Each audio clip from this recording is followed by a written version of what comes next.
आदरणीय सभापति महोदय, मैं आपका बहुत धन्यवाद देना चाहता हूं कि बहुत ही महत्वपूर्ण और देश के लिए और बड़ी आबादी के लिए भारतीय जनता पार्टी की सरकार में एक और बिल आया है। क्योंकि मेरे से पूर्व में जो हमारे साथी बोले हैं वो माननीय सदस्य हमारे साथ नहीं, लेकिन मैं उनके बहुत सारी बातों से सहमत हूं। और अध्यक्ष महोदय, मैं देख रहा हूं जो एक्स कांग्रेस वाले हैं वो ज्यादा बोल रहे हैं।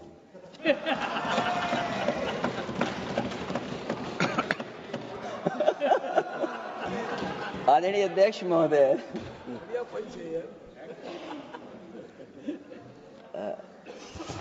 अध्यक्ष महोदय, जो आज बिल पेश हुआ है, मैं हिंदी और अंग्रेजी को जो कुछ समझ सकता हूं वो यही मैं कह सकता हूं कि माननीय मंत्री जी ने ये कहा कि ये उम्मीद है। ये उम्मीद कैसे बना है, अंग्रेजी में भी मुझे समझ में नहीं आ रहा कि उम्मीद है ये, हिंदी में भी समझ में नहीं आ रहा कि ये उम्मीद है। यूनिफाइड वक्फ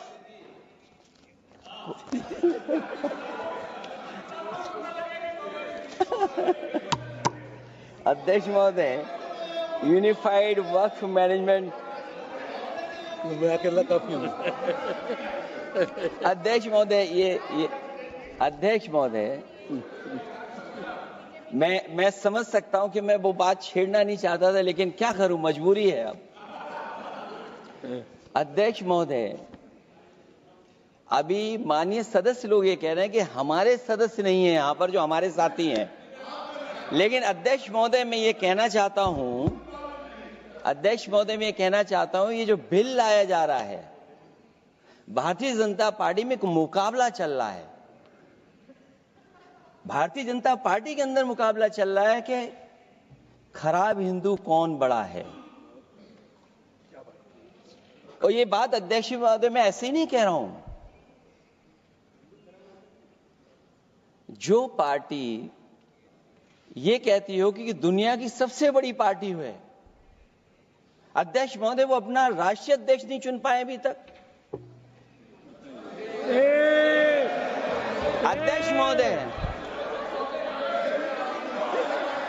अध्यक्ष महोदय, भारतीय जनता पार्टी क्या है?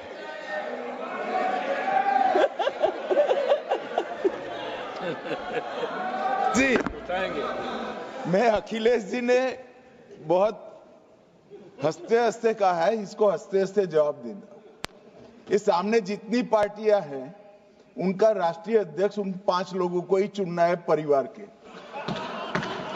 हमें माननीय अध्यक्ष जी करोड़ों सदस्यों में से 12-13 करोड़ सदस्य प्रक्रिया कर कर चुनना है तो देर लगती है, आपके यहाँ जरा भी देर नहीं लगेगी। मैं कह देता हूं अभी 25 साल तक आप अध्यक्ष हो जाओ, नहीं बदल सकता। अध्यक्ष महोदय, क्योंकि जो बात निकल के आई है वो मैं फिर आगे बढ़ा दूं। अध्यक्ष महोदय, जो बात सोशल मीडिया या और जगह गुपचुप हो रही है, कहीं ऐसा तो नहीं था कि अभी कुछ दिन पहले यात्रा जो हुई है वो कहीं 75 वर्ष की एक्सटेंशन वाली यात्रा तो नहीं थी। अध्यक्ष महोदय, ये जो इस बार जो वक्फ बिल आया है, नाकामी का पर्दा इस बार है वक्फ बिल। और नाकामी कोई एक आध नहीं है, मैं कई नाकामियां बता सकता हूं। अभी मैं माननीय सदस्यों को सुन रहा था, वो पुराने कई बिल उनके बारे में चर्चा कर रहे थे कि कितने प्रोग्रेसिव बिल लेकर के आए हैं। मुझे याद है मैं उत्तर प्रदेश में उस समय था और मुझे लगा कि शायद इनकी वो बात ठीक होगी। एक ये बहुत तैयारी के साथ फैसला लेकर के आए थे और फैसला ये लिया था आधी रात के आज के बाद नोट नहीं चलेंगे, नोट बंद हो जाएंगे। अध्यक्ष महोदय, उस नोटबंदी नाकामी के बारे में भी तो चर्चा हो जाए कि अभी भी न जाने कितनी जगह पर कितना रुपया निकला जा रहा है, कितना निकल करके आ रहा है। केवल नाकामी नोटबंदी की नहीं, नाकामी बेरोजगारी की भी है, नाकामी महंगाई की भी है, नाकामी किसान की आय दोगुनी नहीं कर पाए वो भी इनकी नाकामी है। मुझे याद है एक माननीय मंत्री जी पूरे देश की नदियों के बारे में बीओडी बता रहे थे, लेकिन माननीय मंत्री जी ये भूल गए कि उनके शहर में, उनके क्षेत्र की जो नदी है उसकी बीओडी क्या है। गंगा क्या साफ हो गई, यमुना क्या साफ हो गई, स्मार्ट सिटी क्या बन गई, क्या गोद लिए हुए गांव इन्होंने गोद से उतार दिए, उनकी क्या दुर्दशा है। इसलिए मैं कहना चाहता हूं, ये नाकामी का पर्दा इस बार वक्फ बिल बना है। और सबसे बड़ी बात तो यह है कि जिसके लिए फैसला होना है उसकी बात को अहमियत न देना भी नाइंसाफी है। अध्यक्ष महोदय, नाकामी केवल यहां तक नहीं है। और भारतीय जनता पार्टी क्या है, मैं केवल एक पुरानी घटना याद करता हूं। एक बार फैजाबाद अयोध्या में एक कार्यक्रम था, उसमें बड़ी तैयारी की गई थी और तैयारी के साथ कलाकार मुंबई से बुलाए गए थे। हो सकता है वो सहमति दिल्ली से ना रही हो, केवल लखनऊ की सहमति से हो रहा हो कार्यक्रम।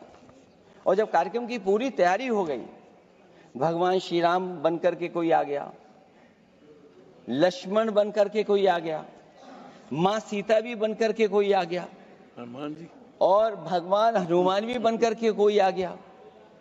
लेकिन जब लखनऊ से वो हेलीकॉप्टर उड़ा और अयोध्या पहुंचा तो सब लोग थे, लेकिन उसमें हनुमान नहीं थे।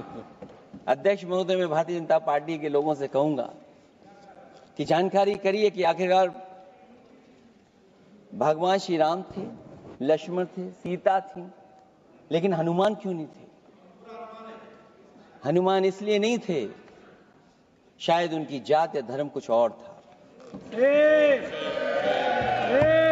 अध्यक्ष महोदय, ये देश मिली जुली संस्कृति से चला है। कुछ हमने सीखा, कुछ उन्होंने सिखाया। और जो लोग ये कहते हैं कि हम सबको बराबरी का हक देते हैं, अभी कुछ दिन पहले ईद निकली है। अध्यक्ष महोदय, वो परंपरा रही है, न केवल मैं जाता हूं बल्कि कोई दल का नेता ऐसा नहीं न जाता हो उस कार्यक्रम में शामिल होने। भारतीय जनता पार्टी के जो मुख्यमंत्री, उप मुख्यमंत्री, वो भी जाते हैं, उप मुख्यमंत्री, सभी धर्मों के नेता आते हैं।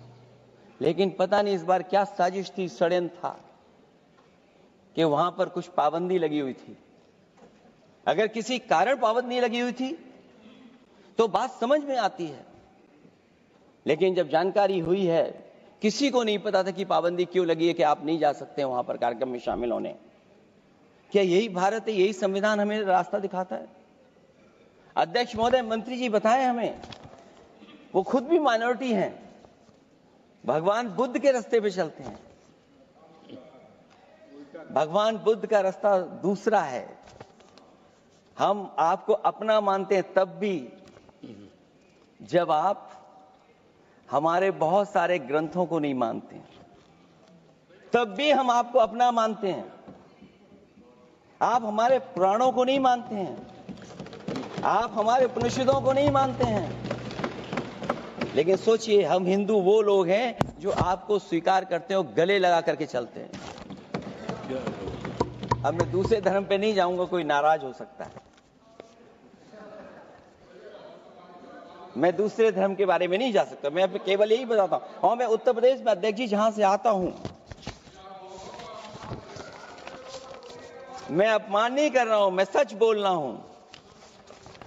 और ये बिहार के चुनाव में जो आप कह रहे हैं कि महिलाओं को 2 मेंबर बना दिया, इस बार मैं भी देखूंगा आगे भारतीय जनता पार्टी कितनी महिला लोगों को टिकट देंगे वहां पर।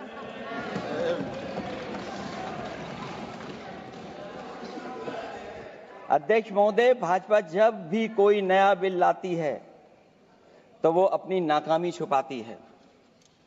भाजपा वाले मुसलमान भाइयों की वक्फ की जमीन चिन्हित करने की बात कर रहे हैं, जिससे महाकुंभ में जो हिंदू मारे गए हैं या खो गए हैं उनको चिन्हित करने की बात पर पर्दा पड़ जाए।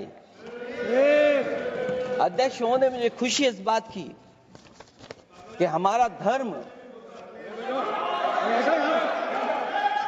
धर्म अध्यक्ष महोदय नहीं कुछ कहना चाहते हैं नहीं प्लीज, उनको अलाउ नहीं किया। अध्यक्ष महोदय कुंभ में आस्था सबकी है, कोई ऐसा नहीं जिसकी आस्था ना हो। और कुंभ कोई पहली बार नहीं हो रहा था।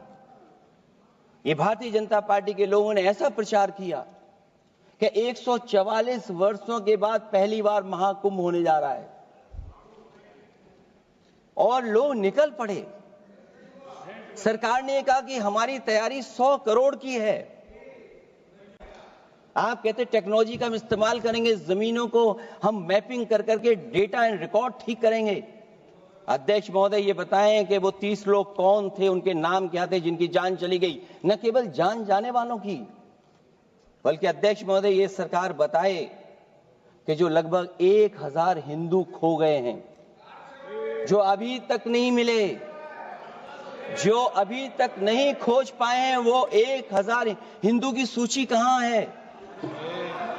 और फिर धर्म कारोबार की बात है, जो ये लोग अध्यक्ष महोदय मैं कार सेवक वाली बात इसलिए नहीं छेड़ना चाहता हूं।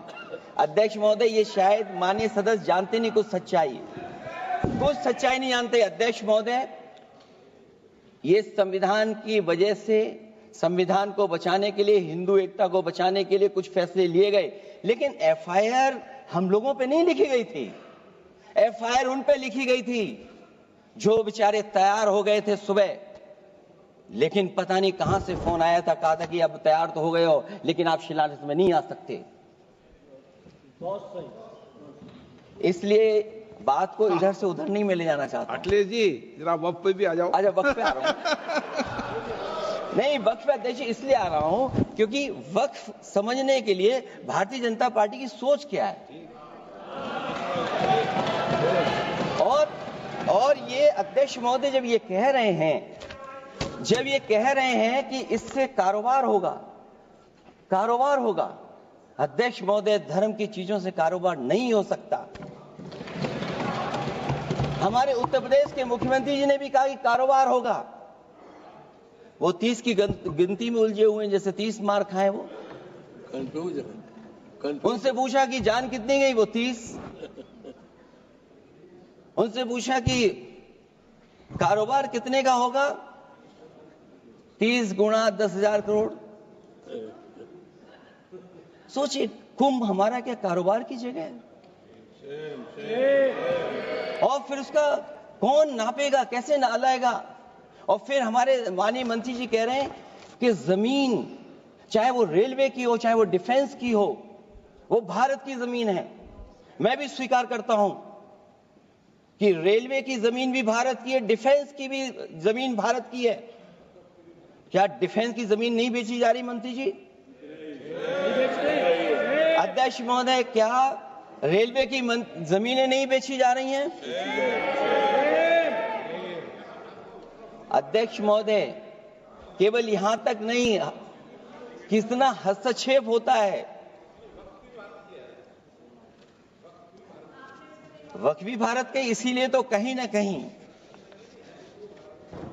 वक्फ की जमीन से अध्यक्ष महोदय माननीय मंत्री जी बताएं, और मुझे उम्मीद है कि जब जवाब देंगे तो बताएंगे कि वक्फ की जमीन से बड़ा मुद्दा वो जमीन है जिस पर चीन ने अपने गांव बसा लिए हैं, लेकिन कोई बाहरी खतरे पर सवाल बवाल न करे, इसलिए ये बिल लाया जा रहा है। और माननीय मंत्री जहां से आते हैं, जिस प्रदेश से आते हैं, कम से कम ये तो बताएंगे कि वहां कितने चीन ने गांव बसा लिए, घर बन गए हैं।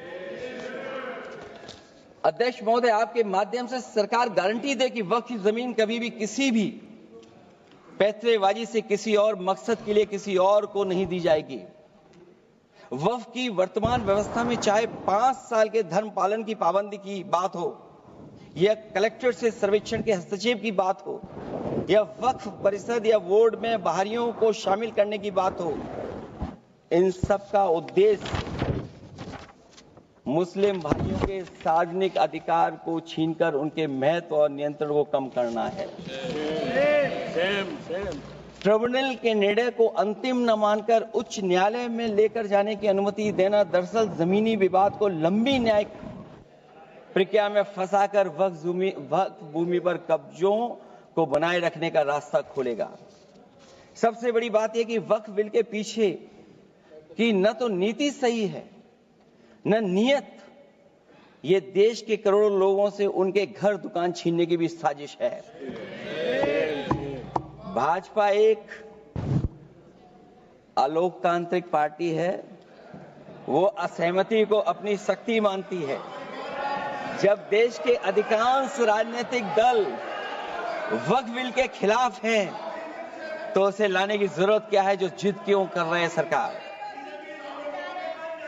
वक्फ बिल का लाना भाजपा की सियासी हट है। वक्फ बिल भाजपा की सांप्रदायिक राजनीति का नया रूप है। वो तो आपको काटेगा, और इसलिए काटेगा कि अध्यक्ष महोदय बाहर ये लिखते हैं सत्यमेव जयते, बाहर है लिखते सत्यमेव जयते, भाजपाई अंदर असत्य बात कहते।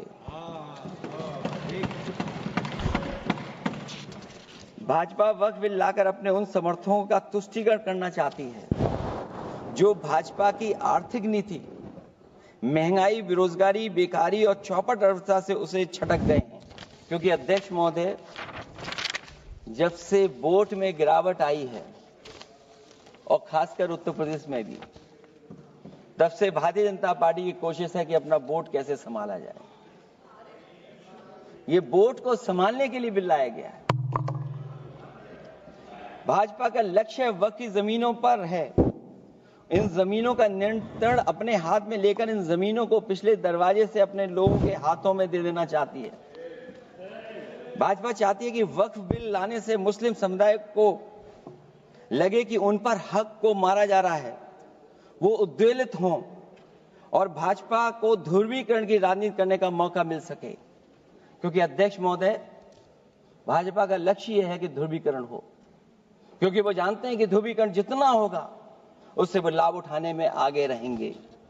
तो ये वक्फ बिल जो लाया जा रहा है वो अपनी वोट बैंक को संभालने के लिए और समाज को बांट करके ध्रुवीकरण करके राजनीतिक लाभ लेने के लिए लाया जा रहा है। और अगर इसके लिए नहीं लाया होता तो पहले से जो जितने फैसले लिए सरकार ने, क्या उससे देश और प्रदेश में कोई बड़ा बदलाव आ गया है? अगर स्मार्ट सिटी का बात करें तो कितनी स्मार्ट सिटी बन गई है आपकी? आपके नोटबंदी की वजह से न जाने कितना रुपया कहां निकल रहा है। और डर तो ये लगता है कहीं भाजपा वाले दूसरों के पैसा रख करके न पकड़वा दें। वक्फ बिल के आने से पूरी दुनिया में एक गलत संदेश भी जाएगा। इससे देश की सेकुलर इमेज को बहुत धक्का लगेगा। वक्फ बिल भाजपा की नफरत की राजनीति का एक और अध्याय है। मैं अंत में कहना चाहता हूं कि अभी तो आपने साथी संभाल लिए हैं, एक साथी तो मुझे दिखाई नहीं दे रहा है, और हमारे जिनका हमने सम्मान किया हमें कहां ले गए आप, और हमें यहां छोड़ गए आप, हमें छोड़ गए। हमें देखिए सभापति महोदय देखिए राजनीति क्या है। हमने आपका हाथ पकड़ा और हम यहां आ गए, और आप हमारा हाथ छुड़ा करके वहां चले गए। इसलिए देखिए कब हमारा इनका हाथ मिल जाए।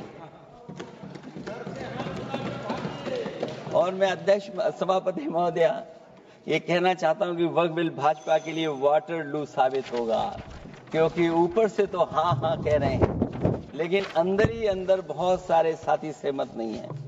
मैं अंत में इतना ही कहना चाहता हूं कि ये वक्फ बिल जो लेकर के आए, कोई उम्मीद लेकर के नहीं आ रहा है। ये सोची समझी रणनीति का हिस्सा है, क्योंकि इनका जो बोर्ड बिखर गया है, ये मुस्लिम में भी बंटवारा चाहते हैं।